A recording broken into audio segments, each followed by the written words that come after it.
When you check your blood pressure, you get two numbers. The top number, called systolic blood pressure, measures the force of blood against your artery walls when your heart beats.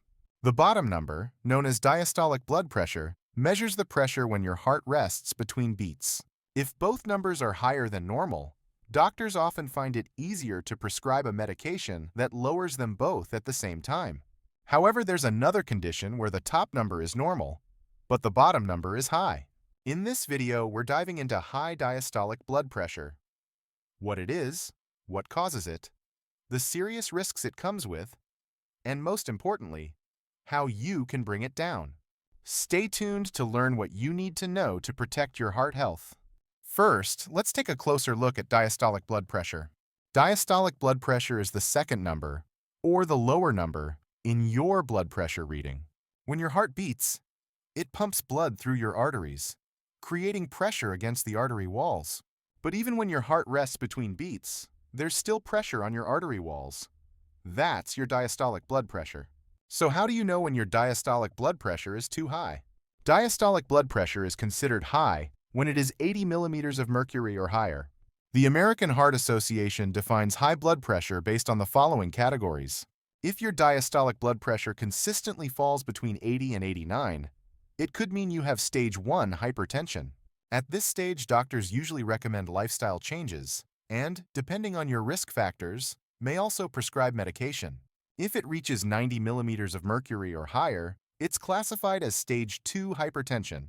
At this stage, doctors are likely to recommend a combination of lifestyle changes and prescribe medications to help manage it.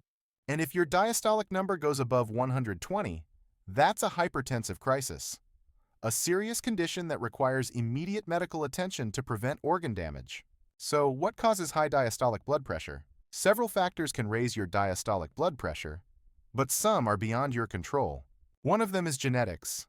If high blood pressure runs in your family, your risk goes up. Race can also be a factor. Some racial backgrounds are at a higher risk of developing high blood pressure. When it comes to gender, men are more likely to develop high blood pressure before 60, while women's risk goes up after 65. Age is another important factor. As you get older, your blood vessels gradually lose some of their elasticity. This can cause increased blood pressure. But here's something interesting. While systolic blood pressure tends to rise with age, diastolic blood pressure usually starts to drop after 50. That's because as you age, your arteries stiffen, making it harder for them to bounce back between heartbeats.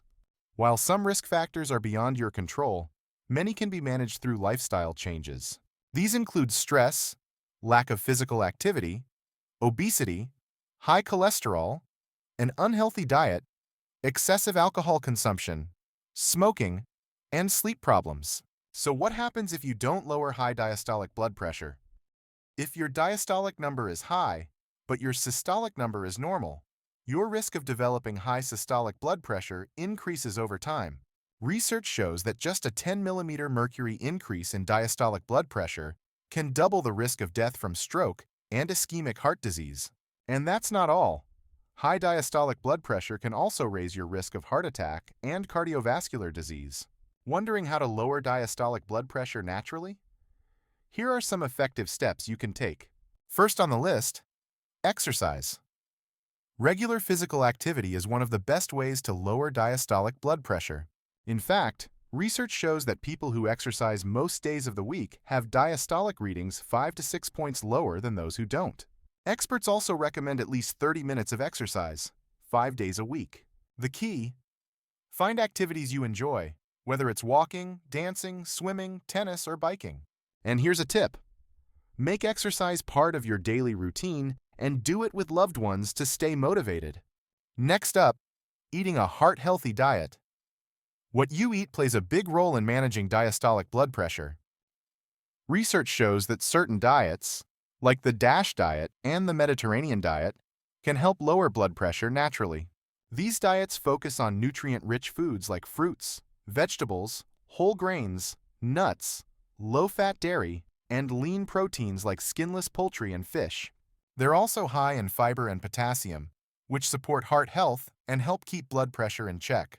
It's also important to limit processed foods, as they often contain excess salt, sugar, and unhealthy fats. Now, here's something you might not realize. Getting good quality sleep is essential for heart health. Studies show that not getting enough sleep, or having poor quality sleep, can increase your risk of high blood pressure and heart disease. That's because during sleep, both systolic and diastolic blood pressure naturally drop. But when sleep is disrupted or inconsistent, it can lead to long-term health effects, including hypertension. To support a healthy heart, aim for at least 7 hours of uninterrupted sleep each night. Here's something just as important: managing stress. Chronic stress can lead to high blood pressure, but the good news is that simple techniques can help manage it. Practices like deep breathing, meditation, and yoga have been shown to lower stress levels and support heart health. Taking time to relax and unwind each day can make a real difference in keeping your blood pressure under control. Another important step: limiting alcohol and quitting smoking. Too much alcohol and smoking can damage your blood vessels, making it harder for your heart to function properly. Over time, this raises blood pressure and increases the risk of serious heart problems.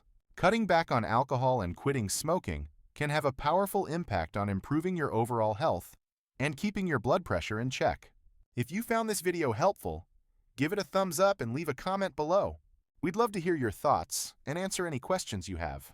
And don't forget to subscribe to Blood Pressure Healthcare for more expert tips on managing and maintaining healthy blood pressure. Stay healthy, and we'll see you in the next video.